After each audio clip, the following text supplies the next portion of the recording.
with David, LD, Gorman. Ken Nizzle, the shizzle. How are you? I'm good. It's good to see you. Good to see you, LD. Can I shake your hands? Yeah, man. A mighty hot bid. Yeah. It's cold in this hotel, man. Yeah. We haven't seen each other since the qualifiers. That's right, since the hub. Yeah, and that was fun. And now we're You had the mango challenge. Yeah, the mango My team didn't do very well. You guys technically won. But okay, technical win, the best kind of win, right? Yeah. Well, I guess if all you want is points, it's the best kind. How are you? How has it been in LD land? Because you guys have been taking a bit of a break since the summit. Right? Yeah. I mean, we did ES Portal. You know, we did a little bit of casting, but it's been pretty. BTS Americas. And BTS Americas. I wasn't casting it. Mostly was God's organizing it. So yeah, we've been busy. Our neighbors got a little upset after Summit 3, so we went through this whole like month-long ordeal. So okay, so these neighbors are kind of jerks in my opinion. Like, we moved in, we never spoken to them. Someone parked in front of their house. Now we live in a gated community, right? And all the street parking is public parking. Someone parked in front of their house. They didn't come by and like knock on the door. They didn't leave a note. Or police report. They just called the homeowners association and tried to report us. So the lady called. You guys are in trouble. So this is how the relationship started. And the lady from the homeowners association called me. She's like, "You need to did you know your car's parked from your neighbor's house?" And I said, "Yeah." Is that a problem? I said, "Well, no, it's not against the rules. So why are you calling me?" Basically, was my response. But we've never had a good relationship. I mean, the summit is a lot of people. It's pretty tame, to be honest, for the most part. Like the first summit, there was a couple nights with the Russian casters. Things got a little rowdy, but no more than like a house party. They saw Slacks running around in his costume. No, you know what they saw? What? There's a bunch of uniformed Chinese players jumping out of a van and running into the house. They were like... It looked like we had like a sweatshop in the house or something. I don't know. And that's why they've reported us for everything. Like, you know, we had like pallets in our driveway. You know, like we got all these computer cases shipped in when we built our own computers.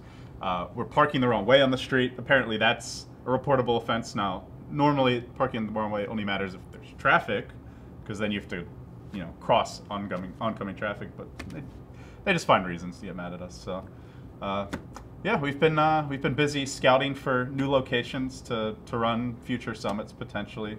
We're looking into commercial space as well, so we're gonna make the jump soon. And what do you think about this event? Because I know you wrote a blog about how you felt about how the invites were handed out and stuff like that. But I went full Jackie Mao. I was inspired. Okay. I was inspired by my idol. The world of casting is a cutthroat world. It is. I got threatened by Owen last night. Owen? OD Pixel. Oh, OD Pixel, yeah. He threatened me. He said, "I'm coming for you." Oh, okay. Well, you said that he's coming for me, and yeah. He's like, "Yeah, sure, I'm coming for you." It's tough because I mean, like, Dota. You can say Dota, the qualifiers are tough to get into TI, but there's a direct winner and loser, and you know you win or lose and get outplayed. Sometimes in casting, you're just not sure. You're just like, is this guy better than me? Am I better than this guy? And it's just like tough. Yeah, I mean, what do you do at that point? You compare Twitter followers. Do you like look at top moments? Do you look like the average cast? Yeah, with casting, I think the tough thing is what you kind of touched on. It's always a little bit subjective, no matter what. Like, obviously, there are just objective things that you can do wrong as a caster, like make mechanical mistakes, miss like a kill with the camera, stumble over your words, butcher someone's name. Pretty much every caster has been guilty of all the above and more.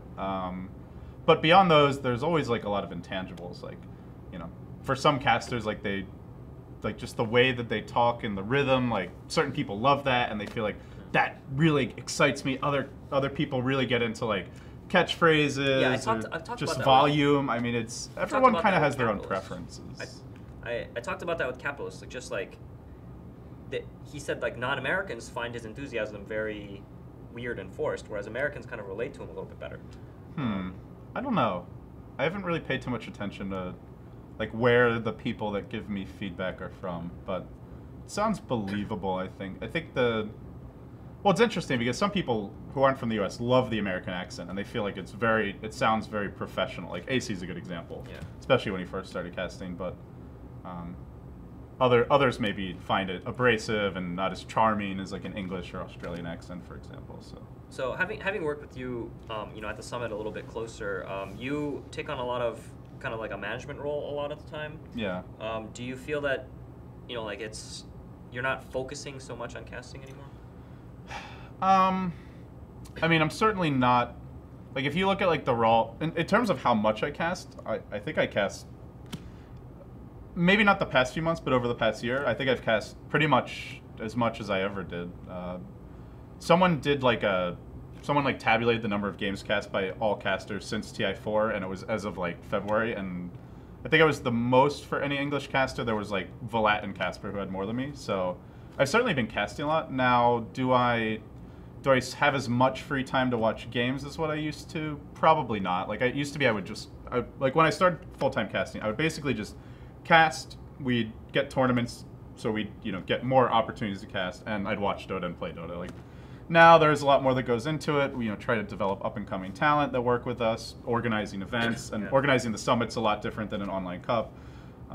Growing BTS as a brand and a business. So yeah, I think it's less like the actual casting time, and it's more like all the extra time where I don't get to invest as much as other people. Do you miss the old days? The simplicity of your life of just casting and then playing and then casting and watching and. I do and I don't. Like I love it's nice to be able to just focus on one thing and really devote yourself to it. But at the same time, it's a new challenge to try and develop tournaments and help find ways to grow up and coming emerging scenes, to create content that people find interesting. So do you have a grand vision for BTS? We're getting there. Like a long like written on a napkin somewhere, like where we'll be in like 50 years. Yeah. I think you do. I have a master plan. Yeah, you do. I know. I can't share it with you. I'm talking about it right now, but I know. Yeah. I know you're that kind of. In the short term, we have some pretty cool stuff planned for Dota, and I'm excited to see where the next year goes. But with the majors coming up, a lot of things will change, and I think the majors are trickiest for organizers. Like if you look at all the players in the Dota ecosystem, we don't even know how the studios are going to work out there. Because it's like, yeah. Is it going to be like? I mean, is it going to be a studio model? Like DAC was a studio model. Like Humao TV partnered with BTS. Mm-hmm. Now we brought in people from other studios, but you could argue that like there was a little more bias towards our casters. Brought in a Hotbit studio. Now, you can join us or die. Yeah. Now, to be honest, in the case of that tournament, we had very little financial support compared to certainly compared to what I expect Valve's going to provide for the official majors. So, if the majors did partner with the studio, we wouldn't not bring in Toby or Capitalist or Blitz solely because they work for Join Dota. I think a lot of people have even going back to before the hub, but especially with the hub, a lot of the casters and personalities and studios have come to realize it's really not in your interest to just force feed your talent to people because. But there is an advantage. I mean, because I think people have their preferences. Yeah, I think Cap's a good example of someone that, he started out and he didn't get the best reception, when he first was hired at Join Dota. Yeah. And then he kind of grinded his way to a point now where he's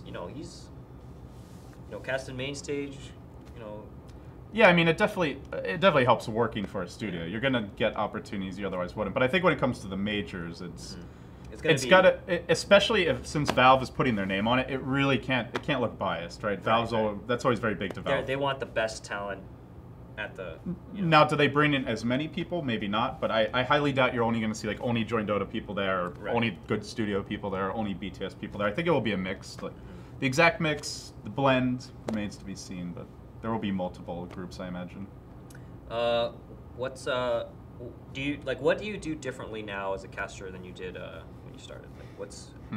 Are you able? Is your regular game just better? Yeah, I think so. I think I often get shit for overhyping. The two moments that people bring up, I guess. Well, the WoW is the main one. Which one are you talking about? That one? Yeah. Which one is that? What WoW? Yeah, what are you talking about? I've heard of that one. I get a lot of shit for it, and I mean, to be honest, I've heard it so many times, it doesn't really bother me. For a little while, I was like, come on, guys, but you gotta embrace the meme. There's nothing else I can really do. You can't fight it. Every time someone says it, they're thinking of you. Think about it that way. I'd only been casting for 5 or 6 months when that happened, and it was my first live event, and it was TI2. Okay, so I don't really feel bad about it. Wow, that was that long ago.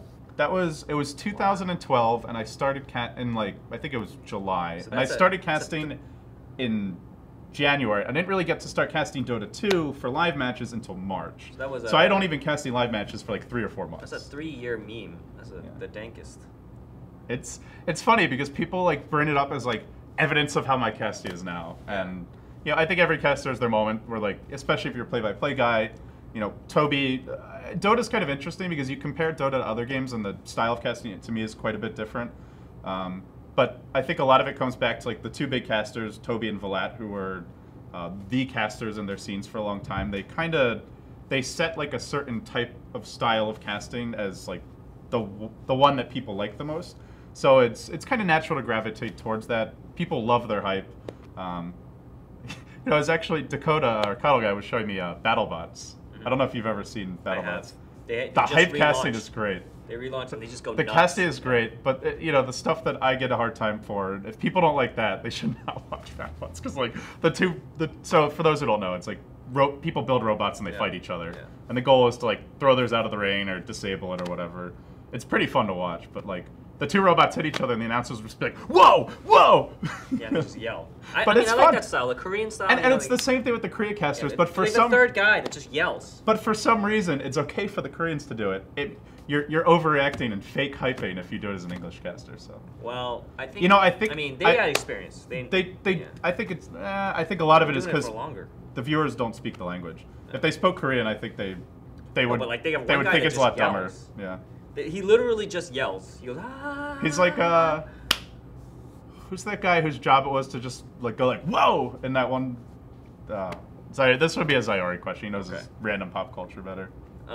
So, BTS, are you guys bringing in new people, or is there going to be any roster changes for you guys? Like a team roster reshuffle? I mean, caster reshuffle? We'll see. I mean, we're always keeping an eye on up-and-coming talent. I'm sure there will be. There's none like planned or set right now, though. You guys gonna have a free agency period, just like actual players? Yeah, we'll try to poach some talent. You know. Get Toby. Yeah, yeah. You've been pushing this idea on me. I want the. He wants Toby to join BTS. Could you imagine? Yeah. I want to write an article about that one. The drama, the caster reshuffle, the great caster reshuffle. Heard it here first. Yeah, and then Toby. I go to join Dota. No, you just to mess things up. Yeah, you just swap. It's like a trade, and then it's like there's a salary cap and there's a trade. It'd be perfect. So you're saying they're trying to create cap space so they can bring someone else in? They got a cap space so they can they already Toby's have cap. Up. Yeah. So, there you go. Okay. I don't know who they bring in then. Get someone from CS:GO. Bring Anders. Yeah, get Anders. Is it Anders or Anders? I don't know. That guy's great though. That guy's good. Is awesome. I like him. Yeah.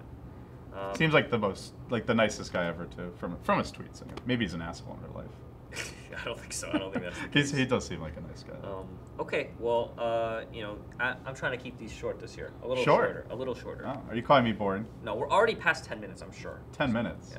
Okay. So I don't want to go too far. So, you know, do you have any, give me the end of the, you know what to do. Call it to Blitz. You're mafia as fuck, Evo, in your town. And shout out to all my comrades at BTS. You guys are awesome.